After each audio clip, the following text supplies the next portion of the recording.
فلا أقسم بمواقع النجوم وإنه لقسم لو تعلمون عظيم إنه لقرآن كريم في كتاب مكنون لا يمسه إلا المطهرون تنزيل من رب العالمين.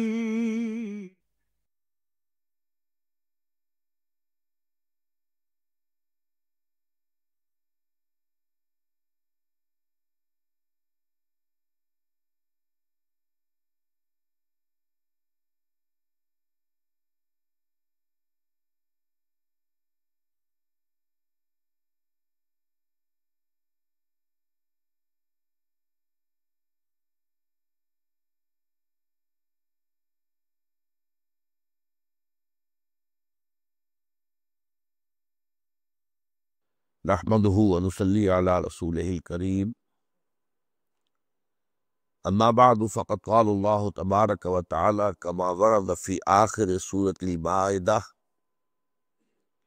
أعوذ بالله من الشيطان الرجيم بسم الله الرحمن الرحيم يوم يجمع الله الرسل فيقول ماذا أجبتم قالوا لا علم لنا إنك أنت علام الغيوب إلى آخر السورة صدق الله العظيم رب اشرح لي صدري ويسر لي أمري واحلل عقدة من لساني يفقهوا قولي اللهم ربنا ألهمنا رشدنا وأعذنا من شرور أنفسنا اللهم أرنا الحق حقا وارزقنا اتباعه وأرنا الباطل باطلا وارزقنا اجتنابه اللهم نور قلوبنا بالإيمان واشرح صدورنا للإسلام ووفقنا لما تحب وترضى آمین یا رب العالمین۔ آج ہم سورہ مائدہ کی اختتامی آیات کا مطالعہ کر رہے ہیں۔ ذہن میں چند بنیادی باتیں تازہ کر لیجئے۔ قرآن حکیم میں سورہ فاتحہ کے بعد جو 4 طویل مدنی صورتیں آئی ہیں، سورہ بقرہ جو طویل ترین صورت ہے قرآن مجید کی 286 آیات، پھر سورہ آل عمران، پھر سورہ نساء، پھر سورہ مائدہ، یہ چاروں طویل ترین مدنی صورتیں جو ہیں، ان میں جو چیزیں مشترک ہیں، ان میں 2 مضامین جو ہے مشترک ہیں۔ ایک تو امت مسلمہ سے خطاب، اس کے ضمن میں جو احکام ہیں شریعت کے وہ بھی آئے ہیں۔ احکام شریعت کا ابتدائی بلو پرنٹ جو ہے سورہ بقرہ میں تیار ہوا ہے، اور اس کے تکمیلی جو فنیشنگ ٹچز ہے وہ سورہ مائدہ میں آئے۔ درمیان میں سورہ نساء میں بھی بہت سے احکام ہیں، البتہ یہ کہ سورہ آل عمران میں شرعی احکام نہیں ہے۔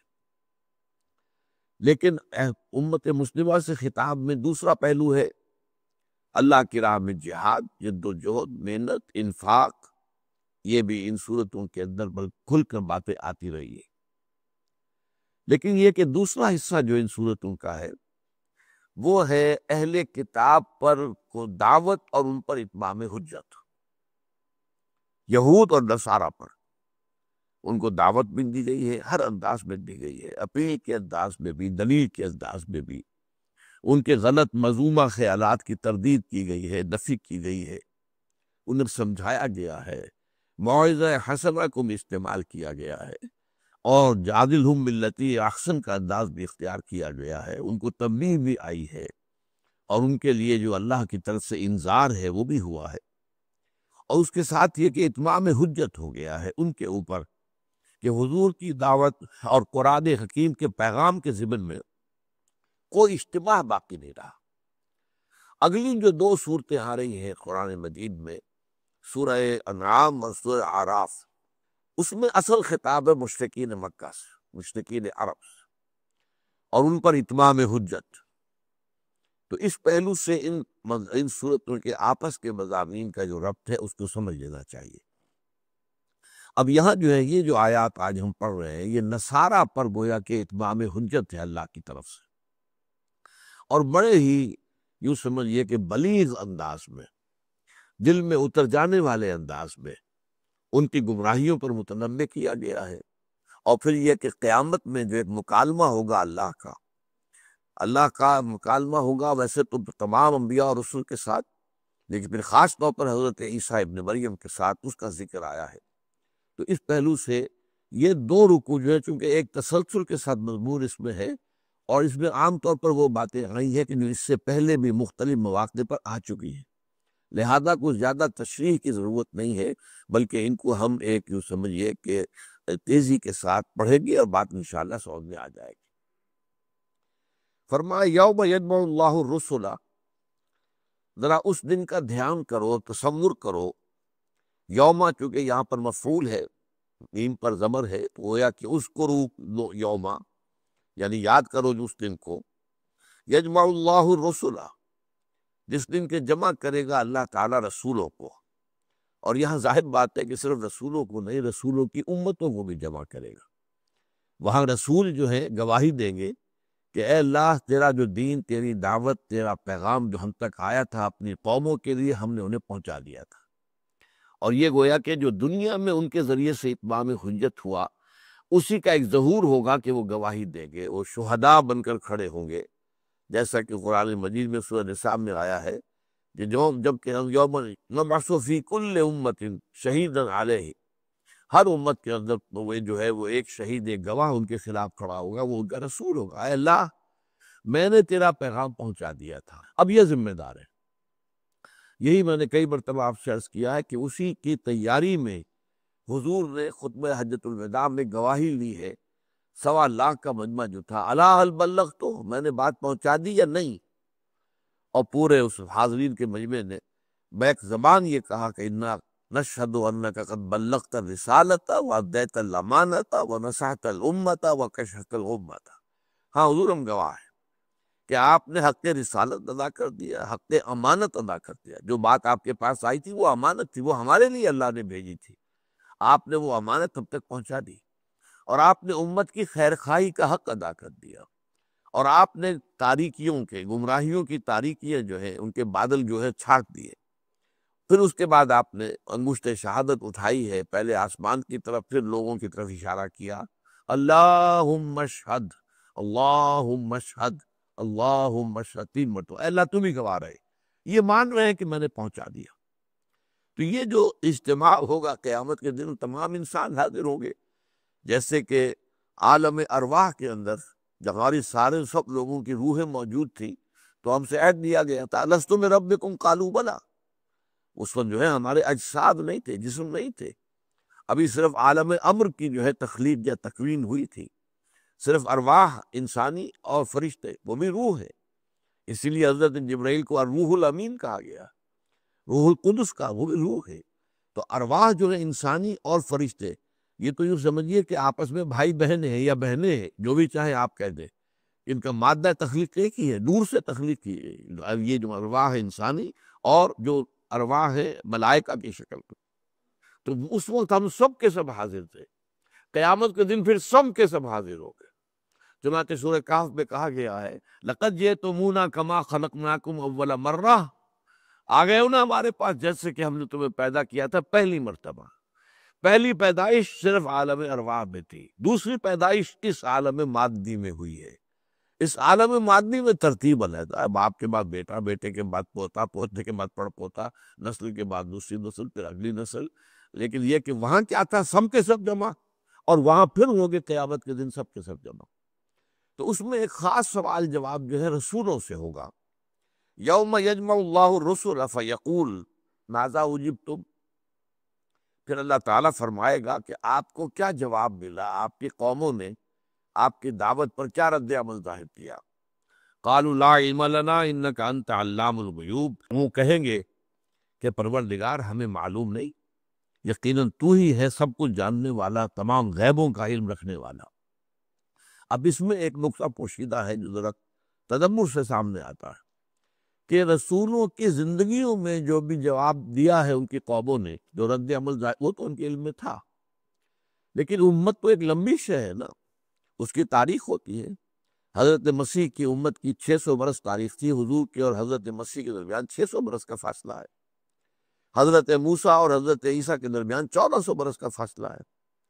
پھر حضور صلی اللہ علیہ وسلم کے بعد اور اب ہمارا جو ہے آپ کو معلوم ہے کہ 1400 برس بیت چکے ہیں، کہ بعد میں امتیں کیا کرتی رہی ان کے بارے میں وہ کہے گے کہ ہمیں معلوم نہیں۔ ابھی آگے آ جائے گا کہ جب تک ہم ان کے مابین تھے، ہم نگران تھے، ہم موجود تھے، تو کسی غلطی پر ہم ٹوک دیتے تھے، منع کر دیتے تھے، ان کو ان کے اصلاح کر دیتے تھے۔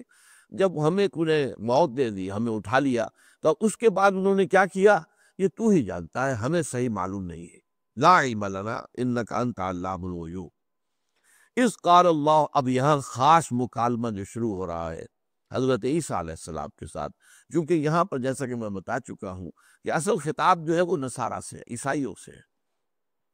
اس قال اللہ یا عیسی ابن مریم، جس وقت کہ کہے گا اللہ تعالیٰ، اگرچہ یہاں صیغہ جو ماضی کا ہے، لیکن یہ میں نے بارہا آپ کو بتایا ہے کہ قرآن مجید میں آخرت کے احوال کا ذکر بھی ماضی کے صیغے میں آتا ہے۔ اتنا یقینی ہے جیسے کہ ہو چکا، ماضی یقینی ہوتا ہے اور مستقبل جو ہے وہ غیر یقینی ہوتا ہے۔ ایک گمان ہے ایسا ہو جائے، ایک گمان ہے ایسا نہ ہو، لیکن یہ کہ قرآن مجید میں احوال قیامت یا احوال برزخ، ان کا ذکر جو ہوتا ہے وہ ماضی کے صیغے میں ہوتا ہے، کہ جیسے کہ ہو چکا۔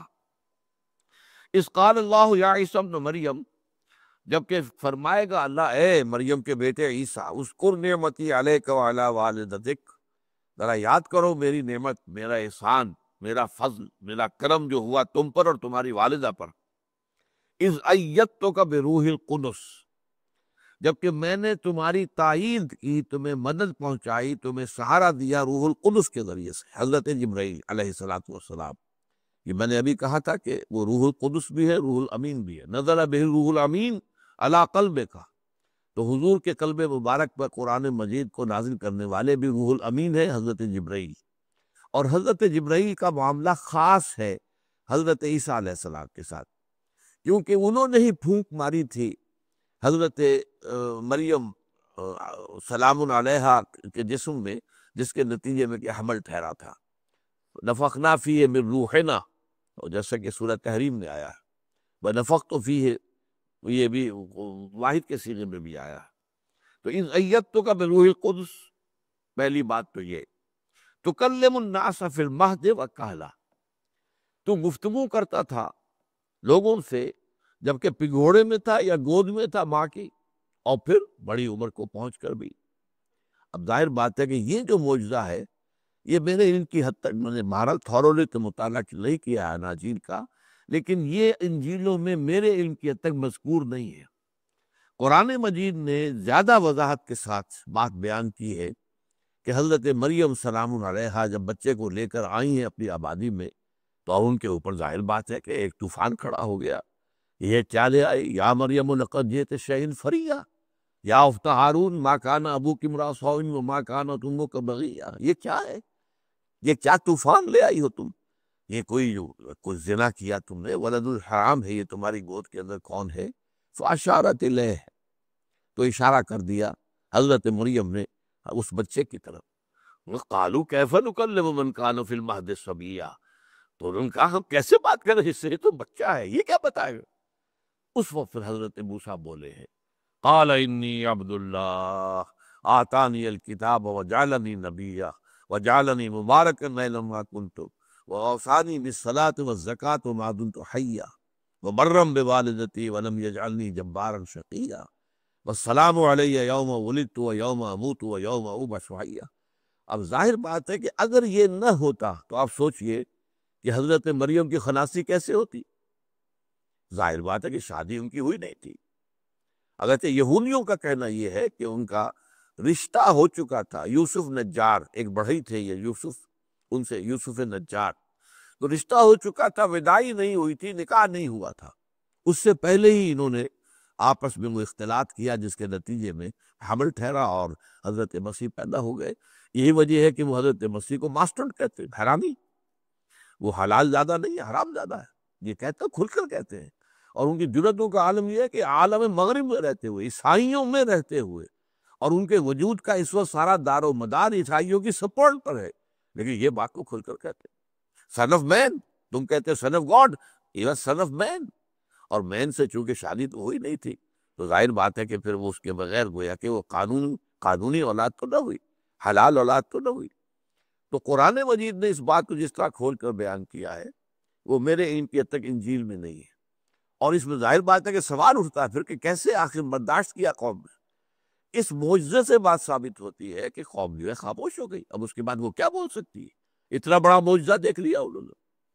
وکالم کے اندر بھی ایک بات پوشیدہ ہے کہ حضرت عیسیٰ کا جو ہے زندگی کا معاملہ دنیا میں جب پہلی بار وہ آئے اور پھر آسمان پر اٹھا لیے گئے، وہ کل عمر ان کی 33 برس ہے۔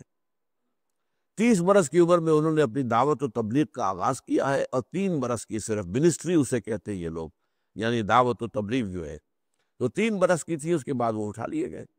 جس کا مطلب ہے کہولت کسے کہتے ہیں؟ کہولت جو آتی ہے وہ 40 برس کے بعد آتی ہے، 50-60 اس کو کہیں گے کہولت۔ تو وہ کہولت میں بھی بات کی، اس سے ثابت ہوا کہ حضرت مسیح کو دوبارہ آنا ہے، اور اس وقت وہ پختہ عمر کے جب ہوں گے تب بھی لوگوں سے گفتگو کریں گے۔ یہ بھی در حقیقت ذکر جو ہے قرآن مجید نے کھل کر دیا ہے کہ بچپن میں کنجھوڑے کے اندر یا ماں کی گود میں ان کا کلام کرنا یہ تو ایک بہت بڑا معجزہ تھا ہی، لیکن ان کا خاص معاملہ یہ ہے کہ وہ رفع سماوی اٹھا لیے گئے اور آئیں گے دوبارہ، پھر لوگوں سے کلام کریں گے، وہ ہوگا کہولن، کہلا۔ تکلم الناس فی المہد وکہلا وَإِذْ عَلَّمْتُكَ الْكِتَابَ وَالْحِکْمَةَ وَالتَّوْرَاةَ وَالْإِنجِیلَ، اور یاد کرو جب کہ میں نے تمہیں سکھائی کتاب بھی اور حکمت بھی اور تورات بھی اور انجیل بھی۔ اب یہاں جو 4 چیزیں آئی ہیں ان میں ایک بڑا لطیف جو ہے ربط کیا ہے، علمتک الکتاب والحکمہ، یہ واو درمیان میں جو ہے یہ واو عطف ہے، کتاب بھی سکھائی، حکمت بھی سکھائی۔ والتوراۃ والانجیل، تورات اور انجیل کے درمیان بھی واو جو ہے وہ واو عطف ہے، درمیان میں جو ہے وہ واو وہ در حقیقت جو ہے واو بیانیہ ہے، تفسیری ہے۔ میں نے تمہیں سکھائی تورات بھی اور انجیل بھی، یعنی میں نے تمہیں سکھائی کتاب بھی اور حکمت بھی، یعنی تورات بھی اور انجیل بھی، اس لیے کہ انجیل میں صرف حکمت ہے، احکام نہیں ہے، اور تورات میں صرف احکام ہے، حکمت نہیں۔ یہ قرآن مجید ہے جو جامع ہے احکام اور حکمت۔ یعلمہم الکتاب والحکمہ، قرآن مجید کے اندر کتاب سے مراد اصل میں احکام ہوتے ہیں۔ کتب علیکم الصیام، اب یہ شرعی حکم ہے جو دیا گیا ہے۔ کتب علیکم اذا حضر احدکم الموت ان ترک خیر الوصیۃ للوالدین والاقربین، یہ کتب آتا ہے، تم پر لکھ دیا گیا۔ فلما کتب علیہم القتال، جب ان کے اوپر جنگ فرض کر دی گئی، تو کتاب کا لفظ آتا ہے کسی چیز کو واجب کر دینا، فرض کر دینا، اور وہ احکام ہوتے ہیں، یہ شریعت کے احکام آئے ہیں۔ تو تورات میں احکام تھے، اسی لیے سب سے مشہور لفظ جو تورات کے بارے میں آتا ہے the 10 commandments، 10 احکام، احکام عشرہ۔ حکمت نہیں تھی، وجہ کیا تھی؟ ابھی نوع انسانی اب بحیثیت مجموعی اپنی اس پختگی کو نہیں پہنچی تھی عقل و شعور کے اعتبار سے کہ اسے حکمت کی تعلیم دی جا سکی۔ حضرت مسیح علیہ السلام کو انجیل دی گئی، وہ سراپا حکمت ہے، اس میں احکام ہے ہی نہیں، اور وہ یہ کہہ کر گئے اپنے ماننے والوں سے کہ تم پر بھی شریعت موسوی لاگو رہے گی، شریعت وہی، کتاب وہی تورات والی رہے گی، اور البتہ یہ کہ حکمت جو ہے اس کے اندرونی راز جو ہے وہ میں تمہیں سکھا رہا ہوں۔ وَإِذْ تَخْلُقُ مِنَ الطِّينِ كَهَيْئَةِ الطَّيْرِ بِإِذْنِي، اور دیکھو یاد کرو جب کہ تم بناتے تھے گارے سے ایک پرندے کی شکل، میرے حکم سے، میرے فیصلے سے، فَتَنفُخُ فِيهِ، پھر تم اس میں پھونک مارتے تھے، فَتَكُونُ طَيْرًا بِإِذْنِي، پھر وہ میرے حکم سے ایک اڑتا ہوا پرندہ بن جاتا تھا۔ اب یہاں پہ بِإِذْنِی کی تکرار آئے گی، اس میں زور دینا ہے اس بات پر کہ یہ نہ سمجھو کہ یہ کوئی ذاتی کمالات تھے عیسیٰ کے، یہ اللہ تعالیٰ کے حکم سے اللہ کی قدرت کا ظہور تھا۔ جو معجزہ ہوتا ہے وہ اللہ تعالیٰ کی قدرت کا ظہور ہوتا ہے، کسی نبی اور رسول کی وہ ذاتی طاقت سے وجود میں نہیں آتا۔ وہ چاہے میں معجزہ دکھا دوں نہیں دکھا سکتا، وہ تو اللہ تعالیٰ کی طرف سے آتا ہے۔ یہ سورہ انعام میں آپ نے پڑھا ہوگا انشاءاللہ، جو بھی آپ نے اس دور میں گزرے ہیں، کہ وہاں بڑے سخت الفاظ آئے کہ حضور کے دل میں اگر یہ خواہش پیدا بھی ہوتی تھی کہ یہ لوگ جو ہے کہہ رہے لاؤ دکھاؤ معجزہ، دکھاؤ معجزہ، دکھاؤ معجزہ، تو ان کا منہ بند کرنے کے لیے معجزہ دکھا دیا جائے، اللہ کا فیصلہ تھا کہ نہیں دکھاؤں گا۔ تو بڑی ایک ضیق کے اندر جو ہے حضور کی جان رہی ہے کافی عرصے تک۔ تو اس حوالے سے ان میں سب میں اذنی کا لفظ آئے گا، میرے حکم سے تم نے ایسا کیا۔ وَتُمْرِئُ الْأَكْمَحَ وَالْأَبْرَصَ بِإِذْنِی، اور تم ٹھیک کر دیتے تھے، صحت مند بنا دیتے تھے مادرزاد اندھے کو بھی اور کوڑھی کو بھی میرے حکم سے۔ وَإِذْ تَخْرُجُ الْمَوْتَىٰ بِإِذْنِی، اور جب تم قبر سے نکال باہر کرتے تھے مردہ کو میرے حکم سے۔ وَإِذْ كَفَفْتُ بَنِي إِسْرَائِیلَ عَنْکَ إِذْ جِئْتَهُم بِالْبَیِّنَاتِ، اور یاد رکھو، یاد کرو ذرا، جب میں نے بنی اسرائیل کے ہاتھ روکے رکھے تم سے جبکہ تم ان کے پاس بینات لے کر آئے۔ فَقَالَ الَّذِينَ كَفَرُوا مِنْهُمْ إِنْ هَٰذَا إِلَّا سِحْرٌ مُّبِینٌ، تو جو ان میں سے کافر تھے جنہوں نے انکار کیا، کچھ لوگ تو ایمان لائے، کہتے ہیں 72 افراد ایمان لائے، جن میں سے 12 وہ تھے جو ان کے حواری ہیں، جو ہر وقت ان کے ساتھ رہتے تھے مستقل طور پر، گویا کہ صحابہ کے درجے میں جو ہے وہ 12 تھے، باقی ایمان لانے والے 72 تھے، واللہ عالم۔ تو باقی جو لوگ تھے انہوں نے انکار کیا، کفر کیا، انہیں جادوگر قرار دیا، انہیں کافر قرار دیا، انہیں مرتد قرار دیا، انہیں واجب القتل قرار دیا۔ تو اذ کففت بنی اسرائیل کا عنک اذ جئتہم بالبینات فقال الذین کفروا منہم، اور یہ کہا انہوں نے ان میں سے ان لوگوں نے جنہوں نے کفر کیا تھا، ان ھذا الا سحر مبین، یہ معجزے کیا ہیں، یہ تو جادو ہے اور یہ جادوگر ہے اور جادو کرنا حرام ہے، تو یہ حرام کام کا مرتکب ہو گیا ہے، لہٰذا یہ کافر ہے، مرتد ہے، اس کو قتل کر دو۔ اور یہ آپ کو معلوم ہے کہ حضرت مسیح علیہ السلام کو اللہ نے بچایا، اور عین جب کہ ان کو وہ گرفتار کیا جا رہا تھا تو جو شخص مخبری کر کے لایا تھا فوجیوں کو گرفتار کرانے کے لیے، اس کی صورت بنا دی گئی حضرت مسیح کی سی، اور حضرت مسیح کو اسی وقت فرشتے جو ہے آئے، چھت پھٹی ہے جس وہ کوٹری کے اندر تھے اور عبادت کر رہے تھے، اور انہیں اٹھا کر لے گئے۔ اور وہ شخص سولی چڑھا ہے جس نے غداری کی تھی، جس نے بٹرے کیا تھا، جس نے گرفتار کرایا تھا، جس نے مخبری کرائی تھی، تھا ان کے 12 حواریین میں سے۔ اب یہ ایک علیحدہ مسئلہ ہے، میرے نزدیک وہ شخص بہت مخلص تھا، اصل میں اسے یقین یہ تھا، بلکہ چونکہ وہ تھا ایک تحریک اس زمانے میں چل رہی تھی، زیلوٹس کہلاتے ہیں، وہ یہودیوں میں نوجوانوں کی ایک زیر زمین انڈر گراؤنڈ موومنٹ تھی جو کہ رومیوں کے خلاف تھی۔ ان کا سردار تھا برابس، تو برابس جو ہے وہ بھی قید میں تھا، اور حضرت مسیح علیہ السلام بھی قید میں، حضرت مسیح کی جگہ وہ اسکوریٹ میں قید میں آیا ہے۔ بہرحال وہ جو ہے یہ شخص بھی اسکیریوٹ جو تھا، جیوڈاس اسکیریوٹ، یہ برابا ڈاکو کا ساتھی تھا، اسے وہ ڈاکو کہتی تھے کیونکہ جو باغی تھا رومن امپائر کا۔ اس سے اس نے کہا تھا کہ مجھے یقین ہے کہ اگر مسیح جو ہے اگر پہاڑ سے کہے ٹل جا وہ ٹل جائے گا، اتنا یقین تھا حضرت مسیح پر۔ اس کی خواہش یہ تھی کہ حضرت مسیح قرض کرے رومیوں کو، بد دعا دے، اگر مسیح ایک مرتبہ بھی بد دعا دے دے گے رومیوں کو، رومی برباد ہو جائے گے، یہ یقین تھا اس کو۔ اس لیے اس نے پکڑوایا کہ انہیں تکلیف ہو، انہیں مار پڑے، ایسے تو ماننے کو تیار نہیں ہے، یہ جو ہے وہ بد دعا دینے کو تیار نہیں ہے رومیوں کو، پھر جب انہیں پرسنل تکلیف ہوگی تو پھر ظاہر بات ہے کہ ان کے منہ سے بد دعا نکلے گی، اور اس بد دعا کے نتیجے میں رومی برباد ہو جائیں گے، ہم آباد ہوں گے۔ لیکن بہرحال اس کا it was an act of betrayal, حضرت مسیح علیہ السلام کو گرفتار کرانے میں تو وہ شخص ہے کہ جو سولی چڑھا ہے۔ تو حضرت مسیح علیہ السلام کو تو اللہ نے بچائے رکھا۔ وَإِذْ أَوْحَيْتُ إِلَى الْحَوَارِيِّينَ أَنْ آمِنُوا بِي وَبِرَسُولِي، اور یاد کرو جب کہ میں نے وحی کی تھی حواریوں کو کہ ایمان لاؤ مجھ پر بھی اور میرے رسول پر بھی۔ اب یہ وحی کون سی ہے؟ یہ وحی خفی جو ہوتی ہے، الہام ہو جاتا ہے وحی خفی، وہ غیر نبی کو بھی ہوتا، حضرت موسیٰ کی والدہ کو ہوا تھا، اسی وحی خفی کے پر عمل کرتے ہوئے تو حضرت موسیٰ کو صندوق میں ڈال کے اور دریائے نیل کی موجوں کے حوالے کر دیا تھا والدہ نے۔ تو یہ وحی جو ہے، یہ جو ہے جیسے کہ آتا ہے، یہ تمام جو ذی حیات جتنی چیزیں ان سب کو ہوتی ہے، جو کہا قرآن مجید میں کہ شہد کی مکھی کو اذ اوحینا الی النحل، تو اس حوالے سے یہ وہ وحی ہے، یہ نہیں کہ وہ سب کے سب رسول تھے یا نبی تھے۔ اذ اوحیت الی الحواریین ان آمنوا بی وبرسولی، جبکہ میں نے اشارہ کیا تھا یا دل میں بات ڈال دی تھی حواریین کے کہ ایمان لاؤ مجھ پر بھی اور میرے رسول پر بھی. قالوا آمنا واشہد باننا مسلمون. ان کا ہم ایمان لے آئے اور آپ گواہ رہیے گا اے مسیح علیہ السلام، آپ اللہ کے گواہی دیجیے گا کہ ہم مسلم ہیں، ہم نے اطاعت قبول کر لی ہے. اذ قال الحواریون، اب یہاں ایک خاص واقعہ آ رہا ہے اس کا. اور یاد کرو جب کہ کہا حواریین نے یا عیسی ابن مریم، اے عیسیٰ ابن مریم علیہ الصلوۃ والسلام، هل يستطيع ربك ان ينزل علينا مائدة من السماء. لفظی ترجمہ ہوگا کیا آپ کے رب کو یہ قدرت حاصل ہے کہ وہ ہم پر آسمان سے ایک خوان نازل کر دے. یہ خوان کیا شے ہوتی تھی؟ جسے دسترخوان ہم کہتے ہیں، اس پر کھانا چنا جاتا ہے. تو پچھلے زمانے میں یہ ہوتا تھا میز کے اوپر بیٹھ کر، تو میز کا تو ہمیں رواج نہیں تھا، لیکن چوکی سی بنی ہوتی تھی ذرا 6 انچ اونچی کہ 9 انچ اونچی، اور اس کے ادھر ادھر بیٹھ کے چوکی کے اوپر کھانا رکھ، وہ خوان کہلاتا تھا.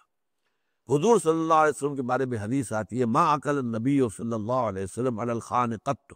حضور نے یہ خوان بھی کبھی استعمال نہیں کیا. تو وہ خوان جو ہے وہ ایک آسمان سے اتار سکتا ہے آپ کا رب کہ وہ اس کے اندر قال اتقوا اللہ ان کنتم مومنین. حضرت عیسیٰ نے کہا اللہ سے ڈرو اگر تم مومن ہو. ایسا کھلا خرق عادت کسی کے مطالبے پر اللہ نہیں دکھایا کرتا. اپنی مرضی سے خرق عادت معجزے وہ دکھاتا ہے، لیکن وہ معجزے بھی ڈھکے چھپے ہوتے ہیں. وہ بھی کسی جو لاز آف دی نیچر ہے معلوم ہوتا ہے کہ ان کے مطابق ہو رہے ہیں. یہ ایک دم جو ہے پوری کی پوری جو ہے اس کو ختم کر دینا اور ننگی ایک جو ہے وہ ایک خرق عادت جو ہے اس کے سامنے لے آنا، یہ جو ہے پھر ایسے معجزے کے بعد اللہ تعالیٰ کی پکڑ پھر بہت سخت ہوتی ہے. پھر بخشا نہیں جاتا، پھر تاخیر نہیں ہوتی، پھر کوئی بھی جو ہے اس قوم کو مزید مہلت نہیں ملتی. قال اتقوا اللہ ان کنتم مومنین قالوا نرید ان ناکل منہا. انہوں نے کہا کہ ہمارا بڑی خواہش ہے کہ ہم اس خوان میں سے کھائیں. وتطمئن قلوبنا، اور ہمارے دلوں کو اطمینان ہو جائے.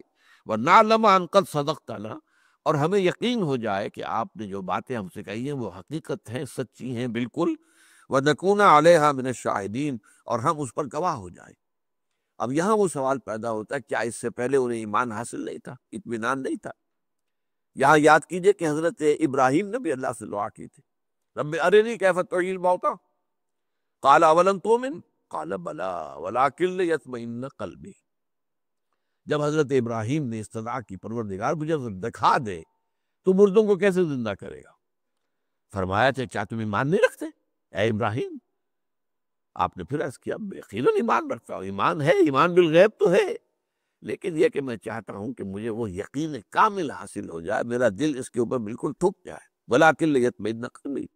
اس کے بعد اللہ تعالیٰ نے وہ سورہ بقرہ کے اندر پورا واقعہ ہے، میں اس کو دہرانا نہیں چاہتا، تو یہاں صرف مثال دے رہا ہوں.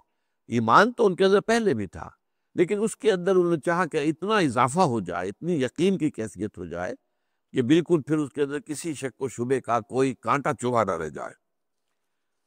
قال عیسیٰ ابن مریم، اب اس پر حضرت عیسیٰ ابن مریم نے دعا کی اللہم ربنا انزل علینا مائدۃ من السماء.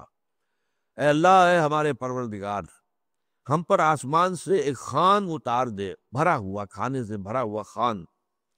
تکون لنا عیدن، وہ ہمارے لیے جشن کا دن بن جائے. لنا عیدن لأولنا و آخرنا، ہمارے پہلوں کے لیے بھی اور پچھلوں کے لیے بھی. وآیۃ منک، اور وہ آیت بن جائے، نشانی بن جائے تیری طرف سے. ورزقنا وانت خیر الرازقین، اور ہمیں رزق عطا فرما اور تو یقیناً بہترین رزق دینے والا ہے. اس پر جو اللہ تعالیٰ کا جواب ہے وہ بہت اہم ہے.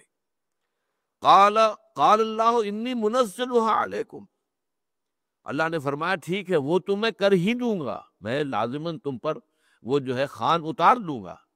فمن یکفر بعد منکم، پھر اس کے بعد بھی تم میں سے اگر کسی نے کفر کا ارتکاب کیا اور ناقدری کی ہماری تعلیم کی، فإنی أعذبه عذابا لا أعذبه أحدا من العالمین، تو پھر میں ان کو وہ عذاب دوں گا جو تمام جہان والوں میں سے کسی کو نہیں دوں گا. یعنی اتنا بڑا تم نے مطالبہ کیا ہے، جس طریقے سے یہودیوں نے کہہ دیا تھا حضرت موسیٰ سے ارنا اللہ جہرۃ، ہمیں دکھا اللہ. تو کہتا ہے اللہ سے تیری ملاقات ہوئی ہے، ہمیں بھی دکھا دا.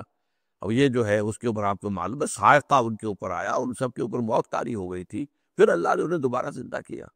تو اس طرح کا مطالبہ جو ہے اللہ تعالیٰ کی عام سنت نہیں ہے کہ اس کو مانا جائے، لیکن یہاں اللہ تعالیٰ نے حضرت عیسیٰ علیہ السلام کی درخواست جو ہے وہ چونکہ بہت ہی یوں سمجھیے کہ عاجزانہ درخواست تھی، تو ان کو اللہ نے مان تو لیا۔ انی منزلها علیکم فمن یکفر بعد منکم فانی اعذبہ عذابا لا اعذبہ احد من العالمین، اتار تو میں وہ دوں گا تم پر، ظاہر بات ہے اللہ کی قدرت سے بعید نہیں ہے، لیکن پھر تم میں سے اگر کسی نے کفر کی روش اختیار کی تو اسے پھر وہ عذاب دوں گا جو کسی کو نہیں دوں گا تمام جہان والوں میں۔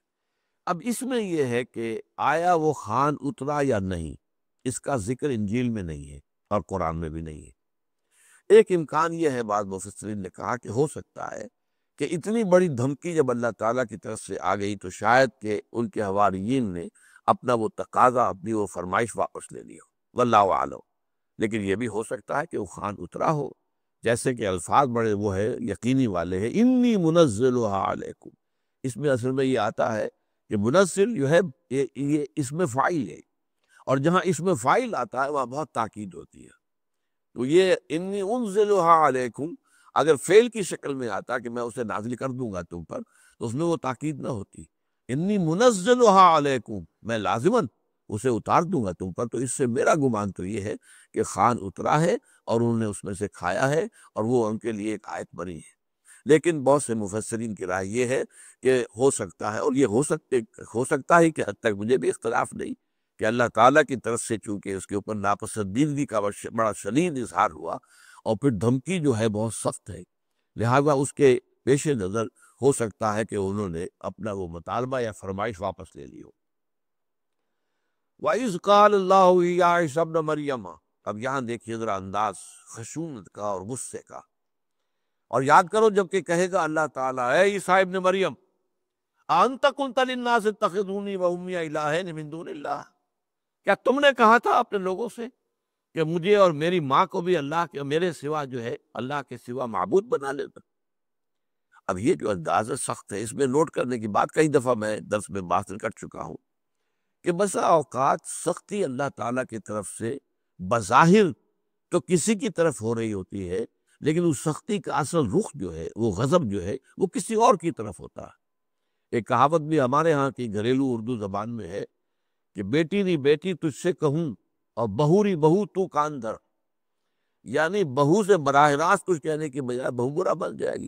وہ ساس بہو کا معاملہ تو بڑا نازک ہوتا ہے، تو کسی بات کے اندر جو ہے تنبیہ کرنی ہے تو وہ بیٹی کو مخاطب کر کے کہیں گے تاکہ وہ بھی سن لے اور وہ بھی سمجھ جائے، اسے بھی کان ہو جائے۔ بیٹی ری بیٹی تجھ سے کہوں اور بہو ری بہو تو کان دھر، کام تو سب تو سن۔ تو قرآن مجید میں بہت جگہوں پر آیا ہے، حضور کی طرف گویا کہ خطاب ہے سخت، لیکن خطاب ان مشرکین کی طرف ہوتا تھا کہ جو کوئی مطالبہ کر رہے ہوتے تھے یا جن کی وجہ سے وہ ساری صورت پیدا ہوئی ہے۔ اسی طرح یہاں پر بھی سختی کا انداز جو ہے وہ تو حضرت عیسیٰ کے لیے، اگرچہ یہ اپنی جگہ ہے، اللہ کو حق حاصل ہے، وہ سختی کر سکتا ہے، اللہ رب ہے، خالق ہے، مالک ہے، اور عیسیٰ ہوں یا محمد ہوں صلی اللہ علیہ وسلم علیہ الصلوۃ والسلام، وہ بندے ہیں۔ العبد عبد وإن تعرج والرب رب وإن تنزل، رب رب ہی ہوتا ہے چاہے کتنا ہی نزول اختیار کر لے۔ آپ کو معلوم ہے کہ رات کے آخری حصے میں اللہ تعالیٰ سمائے دنیا جو ہے پہلا آسمان اس تک نازل ہو جاتا ہے، اترتا ہے، لیکن رب تو رب ہی رہے گا نا۔ اور حضور 7ویں آسمان پر پہنچے معراج میں، لیکن وہ حضور بہرحال عبد ہی رہے، فَأَوْحَىٰ إِلَىٰ عَبْدِهِ مَا أَوْحَىٰ، وہ تو عبد جو ہے وہ تو عبد ہی رہے گا چاہے وہاں پہنچ جائے، سدرۃ المنتہا پر پہنچا ہوا ہو۔ تو اسی اعتبار سے ظاہر بات ہے کہ حضرت عیسیٰ علیہ السلام ٹھیک ہے، وہ کلمت اللہ بھی ہے، روح اللہ بھی ہے، ان کا مقام بہت اونچا ہے، بہت ایک منفرد مقام کے حامل ہے، لیکن بہرحال اللہ کے بندے ہیں، اللہ تعالیٰ سختی کر سکتا ہے، لیکن یہ کہ وہ اسلوب بھی سامنے رہے۔ تو اصل میں یہ سختی کن پر ہے؟ جنہوں نے حضرت عیسیٰ کو اور حضرت مریم کو خدا بنایا۔ اب یہاں نوٹ کر لیجئے کہ یہ اصل میں عیسائیوں میں تثلیث جو ہے وہ دو طرح کی رہی ہے۔ ایک تثلیث تھی گاڈ ایز فادر، وہ تو اللہ، گاڈ ایز سن اور God as mother of God as mother, اللہ، یہ اللہ کے الفاظ استعمال ہوتے ہیں عربی کے اندر ان کے ہاں، مادر خدا، تو یہ تین پر تثلیث بنتی ہے۔ اور یہ اصل میں تثلیث تھی اہل مصر کے اندر، ہورس، آئسس، یہ جو تسلیس ان کے ہاں تھی، در حقیقت وہ باپ، بیوی اور بیٹا، یہ اصل میں ان کے ہاں بھی تھا۔ باپ تھا وہ سورج دیوتا، اور بیٹا پھر ہوتا تھا وہ فرعون جو بادشاہ ہوتا تھا، وہ بھی معبود ہوتا تھا۔ آئسس دیوی تھی کہ جو اس کی ہورس کی بیوی تھی۔ تو اس طرح کی تسلیس وہاں تھی، تو عیسائیوں کے ہاں بھی وہ تسلیس آ گئی، اور ان کو دیکھا دیکھی ان کے جو ہے انہوں نے وہ اختیار کر لی۔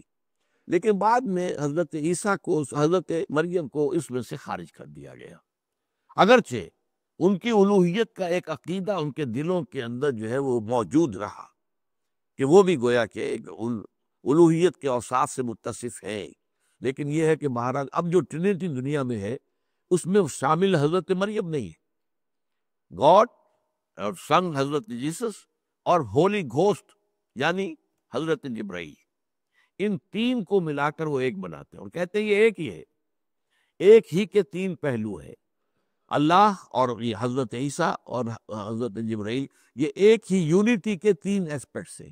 اس لیے وہ کہتے ہیں یونٹی ان ٹرینٹی، تثلیث میں توحید، وہ کہتے ہیں توحید والے ہیں، توحید کو ہم مانتے ہیں، لیکن توحید کی یہ تعبیر ہے کہ وہ توحید جو ہے وہ تین ایسپیکٹس رکھتی ہے، اپنے تین پہلو ہے، ایک ہی حقیقت کے تین پہلو ہیں، اللہ بھی ہے اور عیسیٰ بھی ہے اور روح القدس بھی ہے۔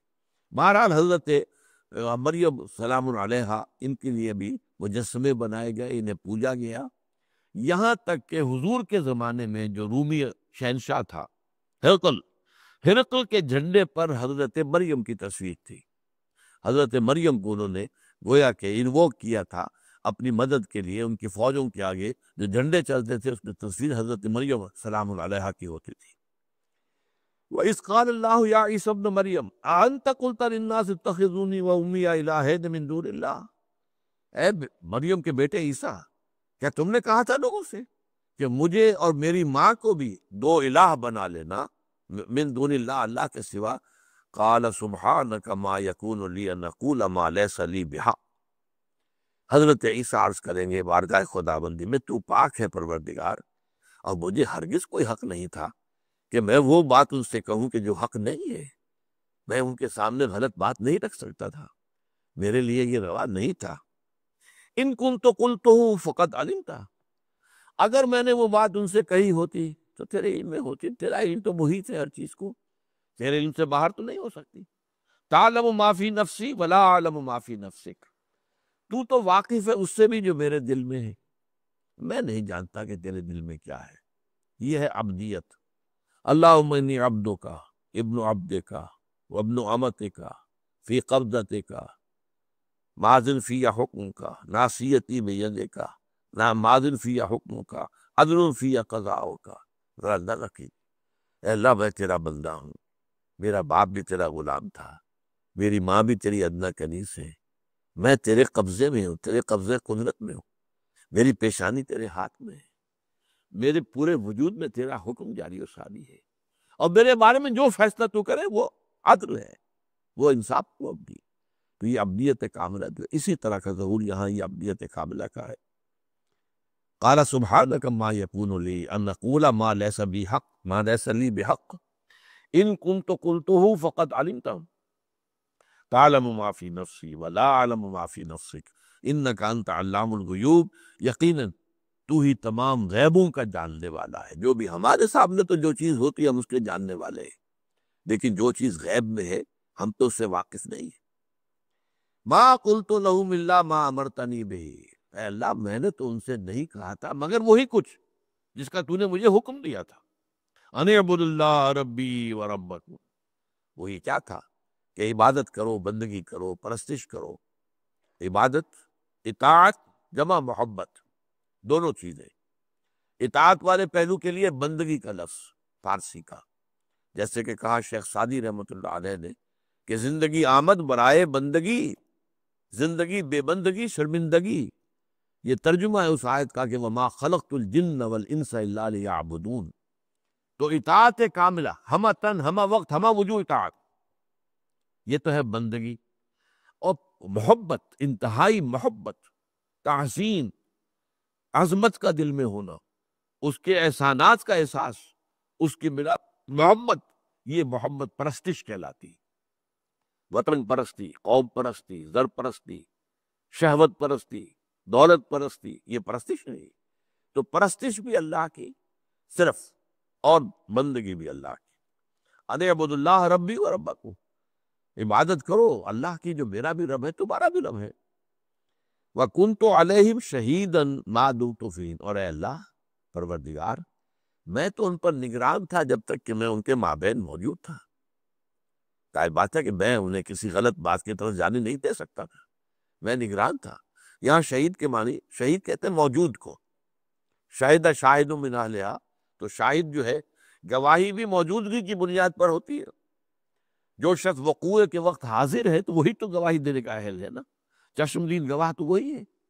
تو گواہی بھی موجودگی سے ہے، اور مدد اور نصرت بھی موجودگی سے ہے. اس لیے کہ آپ کا کوئی دوست ہے اور آپ کے اوپر کوئی شخص زیادتی کر رہا ہے، تو آپ کا دوست اگر موجود ہوگا تو آپ کی مدد کرے گا. اگر وہ دوست ہے، کوئی عزیز ہے، آپ سے انتہائی محبت کرنے والا ہے، موجود نہیں تو وہ کیسے مدد کرے گا؟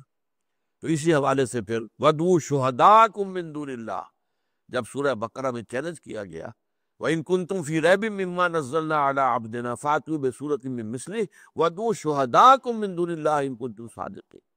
تو اے عرب کے لوگو، اے مشرکین عرب، اگر تمہیں شک ہے اس چیز کے بارے میں جو ہم نے اپنے بندے محمد پر نازل کی ہے، قرآن کے بارے میں، اگر تمہیں شک ہے کہ یہ اللہ کا کلام نہیں ہے، شاید محمد نے خود ہی موزوں کر لیا ہو، جمع کر لیا ہو، جوڑ لیا ہو، تالیف کی ہو، تو اچھا تم بھی ایسی ایک صورت بنا کر لے آؤ اور بلا لو اپنے سارے مددگاروں کو. وَادْعُوا شُهَدَاءَكُم مِّن دُونِ اللَّهِ، سارے اب یہاں پہ مددگار کے معنی ہے.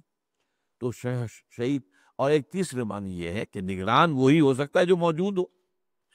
اب کمرہ امتحان ہے تو اس کے اندر آپ کو معلوم ہے کہ وہ جو ہوتے ہیں موجود وہاں پر، تو وہی لوگ نگرانی کرتے ہیں، کوئی نقل تو نہیں کر رہا، کوئی غلط غیر قانونی حرکت تو نہیں کر رہا. تو یہاں نگران موجودگی کے معنی میں ہے اور نگران کے معنی میں ہے. وَكُنْتُ عَلَيْهِمْ شَهِيدًا مَا دُمْتُ فِيهِمْ، میں تو جب تک ان کے مابین تھا میں ان کا نگران رہا. فَلَمَّا تَوَفَّيْتَنِي كُنْتَ أَنْتَ الرَّقِيبَ عَلَيْهِمْ، تو اس کے بعد تو پھر تو ہی نگران تھا، تجھے ہی ان کی خبر ہے، تجھے ہی معلوم ہے، سب کوئی بات جو ہے تیرے ہی میں ہے. یہاں توفیتنی کا لفظ پھر آ گیا ہے، جس پر کہ قادیانیوں نے جو ڈیرا لگایا ہے قرآن مجید میں توفی کا لفظ آتا ہے تو وہ کہتے ہیں دیکھو وفات پا گیا، حضرت عیسیٰ تو وفات پا گئے. حالانکہ اگر اس لفظ کی حقیقت پر غور کیا جائے، وفا یوفی کہتے ہیں کسی شے کا پورا پورا لے لینا، اوفا یوفی کسی کا پورا پورا دے دینا. یہ باب افعال، اوفا یوفی ایفاءن، ایفاء عہد، عہد پورا کا پورا کر دینا، پورا کا پورا جو کا تو، بغیر کبھی بیشی کے. اور توفی کسی شے کو وصول کر لینا پورے کے پورے کو. اب اس توفی کا اطلاق قرآن مجید میں نیند پر بھی ہوتا ہے. اذ یتوفی الانفس حین موتها والتی لم تمت فی منامها، نیند کو بھی کہا گیا اس لیے کہ شعور انسان کا جو ہے وہ اس کے اندر وہ اللہ تعالیٰ جو ہے وہ قبض کر لیتا ہے. آپ کو سوتے ہوئے شعور نہیں ہے. اب یہاں اس حوالے سے، اور شعور ہی انسان کی سب سے یوں سمجھیے کہ خلاصہ ہے، لب لباب ہے. بے شعور ہو گیا تو انسان کا رہا، وہ تو حیوان ہو گیا. لہذا اس کو بھی کہا گیا جو توفی ہے وہ اللہ پورا لے لیتا ہے. اور پھر جب انسان مرتا ہے تو جان لے لی، حالانکہ جسم تو یہی رہتا ہے، پورا کا پورا تو نہیں لیا ہے، جان لی ہے صرف. یہ بھی وفات ہے، لیکن اس کا مکمل اطلاق حضرت مسیح پر ہے. انہیں جان اور جسم سمیت اٹھا لیا گیا. یہ ہے اصل توفی. لفظ کا اصل اطلاق جو ہے وہ حضرت عیسیٰ علیہ السلام پر ہوتا ہے بتمام و کمال. فلما توفیتنی کنت انت الرقیب علیہم، تو جب تو نے مجھے وفات دے دی تو ظاہر بات ہے کہ مجھے اٹھا لیا، مجھے قبض کر لیا، تو پھر تو ہی ان پر نگران تھا. وانت علی کل شیء شہید، اور یقیناً تو ہر چیز پر نگران ہے، خبردار ہے. ان تعذبهم فانہم عبادک، اے اللہ اب اگر تو نے عذاب دے تو وہ تیرے بندے ہیں، تجھے اختیار ہے. وَإِن تغفر لَهُمْ، اور اگر تو بخش دے، فَإِنَّكَ أَنْتَ الْعَزِيزُ الْحَكِيمُ، تو زبردست ہے، سارا اختیار تیرے ہاتھ میں، کوئی تیرا ہاتھ نہیں پکڑ سکتا، کوئی تجھ پر اعتراض نہیں کر سکتا، تو عزیز حکیم ہے. اب یہ دیکھیے بڑے لطیف پیرائے میں حضرت عیسیٰ علیہ السلام کی طرف سے ایک پلی ہے، گویا کہ اپنی امت کے لیے کسی درجے میں وہ ایک رحم کی درخواست کر رہے ہیں. اگرچہ الفاظ یہ نہیں ہے کہ اللہ انہیں معاف کر دے، ان تعذبوا، اگر تو عذاب دے تو ٹھیک ہے، انہم عبادک، تیرے بندے ہیں، تو جو چاہے کرے، تجھے اختیار کامل حاصل ہے۔ لیکن اگر تو معاف کر دے، وَإِن تغفر له فَإِنَّكَ أَنْتَ الْعَزِيزُ الْحَكِيمُ، تو تو یقیناً زبردست ہے، با اختیار ہے، کمال حکمت والا، تجھے اختیار حاصل ہے۔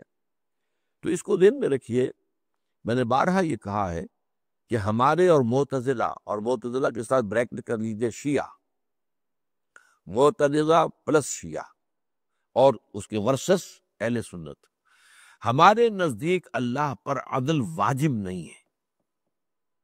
وہ نیکوکار کو سزا دے، اس کا اختیار ہے، وہ بدکار کو معاف کر دے، اس کا اختیار ہے۔ یغفر لمن یشاء ویعذب من یشاء واللہ علی کل شیء قدیر، وہ بخش دے گا جس کو چاہے گا اور عذاب دے گا جس کو چاہے گا، اور وہ ہر چیز پر قادر ہے۔ یہ ہم جانتے ہیں کہ وہ عدل کرے گا، انصاف کرے گا، یہ اور بات ہے، لیکن اس پر عدل واجب ہے، یہ در حقیقت گویا کہ ایک لمیٹیشن ہو جاتی ہے۔ پھر اس ہستی کے اختیار کے اوپر گویا کہ ایک لمٹ ہے۔ اللہ کا اختیار مطلق ہے، اس کی ہر صفت مطلق ہے، نہ پیدا کنار ہے، اس کے لیے جو ہے کوئی کنارہ نہیں ہے، وہ چاہے تو بخش دے۔ اب اسی کے لیے میں ذرا نوٹ کر کے لایا ہوں، حضرت ابراہیم علیہ السلام نے، یہ سورہ ہود کے اندر پورا واقعہ آیا ہے، تفصیل میں جانے کا تو وقت نہیں ہے، کہ فرشتے آئے ان کے پاس انسانی شکل میں۔ وہ فرشتے اللہ نے بھیجے تھے قوم لوط پر عذاب دینے کے لیے۔ قوم لوط آباد تھی 2 شہروں میں، جس کو سدوم اور عمورہ کہتے ہیں۔ یہ جو ڈیڈ سی ہے، اس کے ساحل پر یہ دونوں شہر تھے، اور بڑے شہر تھے، بڑا تجارتی مرکز تھا ایک زمانے میں۔ ایسٹ ویسٹ سے جو ٹریڈز روٹ تھا، مشرق سے مغرب کی طرف، یعنی عراق کی طرف سے وہ مصر کی طرف، یا مصر سے عراق کی طرف، یہ ایسٹ ویسٹ ہے۔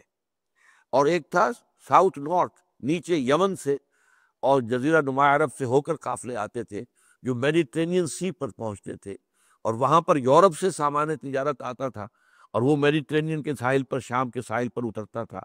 تو اب پھر اس کے بعد وہ قافلے اپنا سامان ادھر فروخت کرتے تھے، ان کا سامان لے کر واپس آتے تھے۔ تو یہ 2 روٹس تھے، نارتھ ساؤتھ اور ایسٹ ویسٹ، اور ان پر، ان کے انٹرسیکشن پر یہ 2 شہر آباد تھے۔ تو ظاہر بات ہے کہ ان کو پھر جو ہے بڑی خوشحالی تھی، ان کی قافلوں کی آمد و رفت ہے تو آمدنی ہوتی ہے، وہ لوگ ٹھہرتے ہیں، وہ ظاہر بات ہے وہاں خرید و فروخت کریں گے، کھائیں پیئیں گے، کچھ اور کریں گے، تو اس سے جو ہے ان کے لیے بہت ہی سہولتیں تھی۔ تو بہت ہی خوشحال یہ دونوں شہر تھے۔ ان پر عذاب آیا ہے تو فرشتوں کو بھیجا ہے، لیکن راستے میں حضرت ابراہیم علیہ السلام کے پاس وہ آئے، اور واقعہ یہ ہے کہ وہ انسانی شکل میں آئے تو حضرت ابراہیم، انہوں نے سلام کیا، حضرت ابراہیم نے بھی سلام کا جواب دیا، پھر فوراً دوڑ کر گئے اور اپنے گھر کے اندر جا کر ایک سالن بچڑا جو ہے وہ گھی میں تلا ہوا وہ لا کے سامنے رکھ دیا، کھائیے۔ پچھلے زمانے میں آپ کو معلوم ہے سب سے بڑی خوراک تو گوشت ہی تھی، وہ گوشت جو ہے وہ لا کے رکھ دیا۔ اب ان کا ہاتھ ہی نہیں بڑھ رہا اس کی طرف، تو خوف محسوس ہوا حضرت ابراہیم کو، یہ کون ہے؟ یہ جو کھانا میرا نہیں کھا رہے ہیں۔ یہ وہاں کی روایت یہ تھی کہ دشمن جو ہے وہ اپنے دشمن کو نقصان پہنچانے جب جاتا تھا تو اس کا نمک نہیں چکھ سکتا تھا، نمک چکھ لیا تو پھر تو وفاداری کرنی پڑے گی، پھر تو خیرخواہی کرنی پڑے گی۔ تو حضرت ابراہیم نے زندگی یہ کوئی دشمن ہے میرے کہ جو مجھے نقصان پہنچانے آئے، تو انہوں نے کہا کہ نہیں، آپ گھبرائیے نہیں، ہم تو آئے ہیں آپ کو بشارت دینے، بیٹے کی بشارت دینے آئے۔ اب بیٹا کون؟ حضرت اسحاق۔ 87 برس کی عمر تھی حضرت ابراہیم کی جب حضرت اسماعیل پیدا ہوئے حضرت حاجرہ کے متن سے، اور 100 برس کی عمر تھی، حضرت اسماعیل 13 برس کے ہو چکے تھے، جبکہ حضرت اسحاق کی پیدائش ہوئی ہے حضرت سارہ کے متن سے، جو اصل بیوی تھی ان کی، خاندان سے تھی۔ حضرت حاجرہ کو تو پیش کیا تھا جو اس وقت کا بادشاہ تھا مصر کا، اس نے ہدیتاً پیش کیا تھا، کنیز کی حیثیت سے آئی تھی، اگرچہ شہزادی تھی، وہاں کی وہ غلام نہیں تھی، شہزادی تھی، لیکن ظاہر بات ہے کہ چونکہ وہ منکوحہ نہیں تھی تو وہ گویا کنیز کے طور پر تھی۔ بہرحال تو حضرت اسحاق کی جب خوشخبری دی ہے تو حضرت سارہ جو ہے وہ کہیں پیچھے، پردے سے پیچھے سن رہی تھی، انہوں نے 72 مرہ اپنے منہ پہ، سر کے اوپر کہا، میں اب اس بڑھاپے میں آلے دو وانا عجوز وہذا بالی شیخا، اب میں جنونی بچہ، جبکہ میں بوڑھی پھوس ہو گئی ہوں اور میرا یہ شوہر جو ہے یہ بھی بوڑھا پھوس ہو گیا۔ تو جب ان کا کہ نہیں آپ گھبرائیں نہیں، اللہ تعالیٰ کی رحمت سے مایوس ہو، یہ اللہ کا فیصلہ ہے۔ اب اس کے بعد پھر الفاظ آتے ہیں فلما ذهب عن ابراہیم الروع، تو جب حضرت ابراہیم کے دل میں سے وہ خوف جاتا رہا جو ان فرشتوں کی طرف سے ہو گیا تھا کہ یہ شاید مجھے نقصان پہنچانے آئے، میرے دشمن ہے، وجاءت البشریٰ، اور پھر جو ان کو بشارت حاصل ہو گئی بیٹا ہوگا، بشارت تو ہے اور اللہ کی طرف سے اللہ کا وعدہ ہے تو ہوگا، جیسے بھی ہوگا، وہ چاہے خرق عادت کہیں اس بڑھاپے میں ہوگا۔ یجادلنا فی قوم لوط، اب اس نے ہم سے جھگڑنا شروع کیا قوم لوط کے بارے میں، جب فرشتوں نے بتایا ہم تو جا رہے ہیں قوم لوط کو ختم کرنے کے لیے، عذاب استحصال، تو انہوں نے کہا دیکھیے میری حیثیت تو نہیں ہے کہ میں پروردگار سے کچھ کہہ سکوں، لیکن یہ کہ اگر ان میں، اس قوم میں، ان شہروں میں 50 راست باز بھی ہوں گے تو کیا پھر بھی میرا رب انہیں برباد کر دے گا؟ انہوں نے کہا نہیں، اللہ کا فیصلہ ہے، 50 بھی اگر ہوئے تو ان پر عذاب نہیں دیں گے۔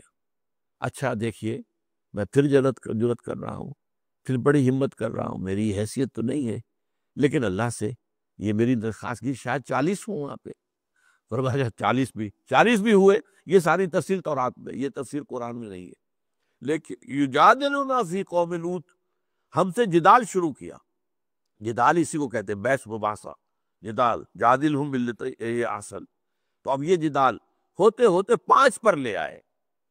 آپ کو معلوم ہے قرآن مجید میں فما وجدنا فیہا غیر بیت من المسلمین، اس پوری بستیوں کے اندر سوائے ایک مسلمانوں کے گھر کے کوئی اور گھر تھا ہی نہیں، اور اس گھر میں وہ حضرت لوط کا گھر تھا، اور حضرت لوط کی بیوی بھی مشرکہ تھی، بیٹا کوئی تھا نہیں، 2 بیٹیاں تھیں، صرف 3 افراد تھے کل، 5 تک تو اللہ تعالیٰ آ گیا، لیکن اللہ نے بعد میں فرمایا یا ابراہیم، اے ابراہیم اعرض عن ھذا، اب چھوڑو اس مسئلے کو، اعراض کرو، انہ قد جاء امر ربک، تمہارے رب کا فیصلہ آ چکا ہے، تمہارے رب کا فیصلہ صادر ہو چکا ہے، انہم آتیہم عذاب غیر مردود، اور ان پر تو عذاب آ کر رہے گا جسے کسی صورت لٹکایا نہیں جا سکتا، لوٹایا نہیں جا سکتا۔ اسی ضمن میں آئے ہیں ان ابراہیم لحلیم اواہ منیب، یقیناً ہمارا بندہ ابراہیم جو تھا وہ بہت حلم والا تھا، بہت رقیق القلب تھا، بہت ہماری طرف رجوع کرنے والا تھا۔ یہ 3 الفاظ جو آئے ہیں ان ابراہیم لحلیم اواہ منیب، تو اس حوالے سے انبیاء اور رسل میں اپنی قوموں کے لیے، نوع انسانی کے لیے بڑی محبت اور خیرخواہی ہوتی ہے، ان کی ساری دعوت و تبلیغ میں تو خیرخواہی پر مبنی ہوتی، ان کی بھلائی کے لیے، ان کی آخرت کی بھلائی کے لیے، نجات کے لیے۔ خود جو سورہ نساء کی آیت میں 41 میں آیا ہے، جو یہ فرمایا فَكَيْفَ إِذَا جِئْنَا مِن كُلِّ أُمَّةٍ بِشَهِيدٍ وَجِئْنَا بِكَ عَلَىٰ هَٰؤُلَاءِ شَهِيدًا، اے نبی کیسا ہوگا جب ہم ہر نبی کے خلاف ایک گواہ کھڑا کریں گے اور آپ کو گواہ بنا کر لائیں گے ان کے خلاف، آپ کی قوم کے خلاف۔ تو حضور کی آنکھوں سے آنسو روانہ ہو گئے، مجھے اپنی قوم کے خلاف گواہی دینی ہوگی، مجھے پروسیکیوشن وٹنس کا کام کرنا ہوگا، کھڑے ہو پروسیکیوٹر کا، میں کھڑا ہو کر جو ہے گویا کہ اللہ کی عدالت میں پروسیکیوٹ کروں گا۔ تو اس کو اپنی قوم کی جو بھی محبت تھی، اللہم اہد قومی انہم لا یعلمون، وہ تو اب دعائیں کرتے رہے کہ اللہ میری قوم کو ہدایت دے، یہ علم نہیں رکھتے کیا کر رہے ہیں۔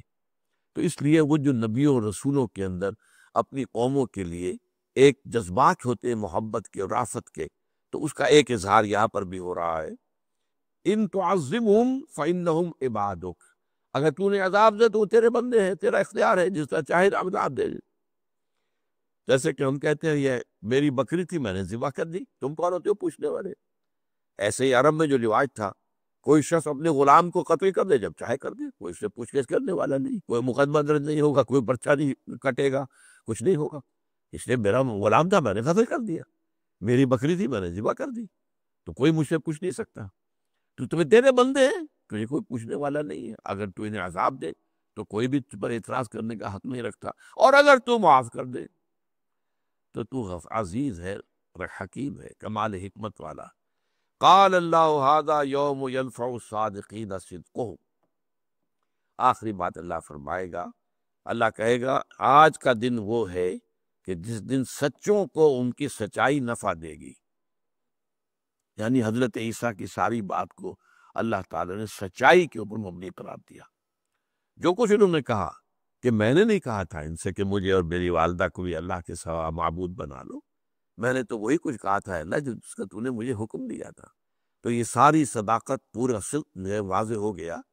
قال اللہ ھذا یوم ینفع الصادقین صدقہم لہم جنات تجری من تحت الانہار، ان کے لیے باغات ہیں جن کے دامن میں ندیاں بہتی ہوں گی، خالدین فیہا ابدا، وہ رہیں گے اس میں ہمیشہ ہمیش، رضی اللہ عنہم ورضوا عنہ، یہ سب سے اونچا مقام ہے بندے کے لیے، اللہ ان سے راضی ہو گیا اور وہ اللہ سے راضی ہو جائیں گے، یعنی اللہ اتنا دے گا کہ وہ راضی ہو جائے گی اور دے گا، اور جیسے جیسے وہاں پر درجات بلند ہوتے جائیں گے اہل جنت کے، اللہ تعالیٰ کا نئی سے نئی نعمتوں کا ظہور ہوگا جس کا انہیں گمان تک نہیں ہوگا۔ آخری نعمت حدیث میں آتا ہے کیا ہوگی؟ وہ دیدار ہوگا اللہ کا، براہ راست دیدار، بالواسطہ تو ایک دیدار جو ہے وہ میدان حشر میں بھی ہونا ہے، وہاں بھی آئے گا اللہ تعالیٰ کا، جا ربک والملک صفا صفا، میدان حشر میں بھی اللہ تعالیٰ نزول فرمائیں گے، آئیں گے، اور جیسے کہ آتا ہے دوسری جگہ پر وَيَحْمِلُ عَرْشَ رَبِّكَ يَوْمَئِذٍ ثَمَانِيَةٌ، اور اللہ کے عرش کو 8 فرشتے جو ہے تھامے ہوئے ہوں گے، اور وہ اللہ تعالیٰ کا عرش نیچے آئے گا اور اس اللہ تعالیٰ بھی اس پر متمکن ہوں گے، لیکن یہ کہ اِنَّهُمْ عَنْ رَبِّهِمْ يَوْمَئِذٍ لَمَحْجُوبُونَ، جو کفار و مشرکین تھے وہ محجوب رکھے جائیں گے، وہ اللہ کا دیدار نہیں کر سکیں گے، لیکن یہ کہ اہل ایمان تو اِلیٰ رَبِّهَا نَاظِرَةٌ، اپنے رب کی طرف دیکھتے ہوئے ہوں گے، لیکن یہ جو ہے براہ راست کا نہیں ہے، بلکہ لیکن قیامت کے بعد جو بھی ہونا ہے تو جنت کی نعمتوں میں ترقی کرتے کرتے اہل جنت جہاں تک پہنچیں گے تو آخری مقام جو ہے اللہ تعالیٰ کا کھلا دیدار، رضی اللہ عنہ ورضوا عنہ، ذالک الفوز العظیم، یقیناً یہی ہے بہت بڑی کمائی، للہ ملک السماوات والارض وما فیہن۔ اب یہ آخری ہوتا ہے انداز قرآن مجید کی صورتوں کا اختتامی، آخر میں پھر جو ہے اللہ ہی کی ملکیت ہے، لام تملیک ہے، جو کچھ ہے آسمانوں میں اور زمین میں، اور اللہ ہی کا ملک ہے، بادشاہی بھی، ملک اور ملک لفظ تو ایک ہی ہے، زیر اور پیش کا فرق ہے، ملک بادشاہی، ملک ملکیت، ظاہر بات ہے کہ بادشاہ ہوتا تھا وہ گویا کہ مالک ہوتا تھا، الیس لی ملک مصر، فرعون کا یہ قول قرآن میں نقل ہوا ہے، کیا مصر کی حکومت میری نہیں ہے؟ وَهَذِهِ الْأَنْهَارُ تَجْرِي مِن تَحْتِي، اور سارا جو آبپاشی کا نظام ہے دریائے نیل سے جو نہریں نکالی ہیں میں نے، وہ میرے انتظام میں ہے، جس کا چاہوں موگا بند کر دوں، جس کا چاہوں کھول دوں، تو یہ اختیار مطلق جو ہے ملک، اور یہ جو ہے ملکیت، للہ ملک السماوات والارض، اور جہاں ملک کا لفظ نہیں آتا سورہ بقرہ میں بھی تو آپ کو معلوم ہے آخری رکوع جو ہے 3 آیات پر مشتمل، للہ ما فی السماوات وما فی الارض وَإِن تُبْدُوا مَا فِي أَنفُسِكُمْ أَوْ تُخْفُوهُ يُحَاسِبْكُم بِهِ اللَّهُ، یہ گویا کہ خاتمہ کلام اس انداز کا ہوتا ہے، اللہ تعالیٰ کی شان جو ہے بلند و بالا، اس کا اظہار، للہ ملک السماوات والارض وما فیہن، اللہ ہی کی ملکیت ہے اور اللہ ہی کی بادشاہی ہے تمام آسمانوں پر اور تمام زمین پر، اور جو کچھ کہ ان دونوں میں ان سب کے اندر ہے، وَهُوَ عَلَىٰ كُلِّ شَيْءٍ قَدِيرٌ، اور وہ ہر چیز پر قادر ہے۔ بارک اللہ لی ولکم فی القرآن العظیم ونفعنی وإیاکم بالآیات والذکر الحکیم۔